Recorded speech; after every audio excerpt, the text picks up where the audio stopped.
Boule फाईटचे आता जाऊंक ना हे हरप्पन सिव्हिलायझेशन त्या टायमाच्यान सुरू आहा म्हणजे आमगे जे टर्म हा ते 500 कोटी ट्रू डिरियो कॅन बी अर्न एका सेफ्टी प्रिकॉशन सेक्युरिटी ही खूप गरजेची आसा माद्रिदाक थंय boule fight is legal Barcelona आयलो जाल्यार boule fight is illegal Majorda येथील पॉवर स्टेशन जवळ सोमवारी सकाळी उधळलेल्या रेड्यांनी केलेल्या हल्ल्यात राजेश निस्तानी 42 यांचा मृत्यू झाला आहे।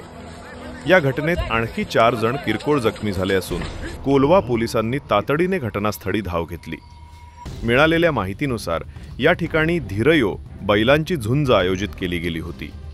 झुंजी दरम्यान रुई चांदो आणि गॉडफादर नावाचे रेडे आमने सामने आले आणि त्याच वेळी एक रेडा अचानक उधळून प्रेक्षकांमध्ये घुसला आणि थेट राजेश यांच्यावर हल्ला केला।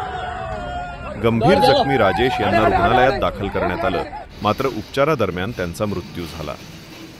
या प्रकरणी कोलवा पोलिसांनी सांतान कार्लोझो, जोकिम परेरा, रुई मिनिजेस, रेमंड आणि रवी यांच्यावर गुन्हा नोंदवला असून त्यापैकी 2 जणांना अटकही करण्यात आली आहे।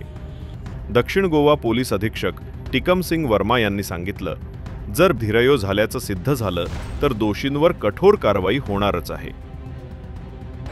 या घटनेमुळे पुन्हा एकदा गोव्यात बेकायदेशीर धीरयोचा मुद्दा ऐरणीवर आला आहे।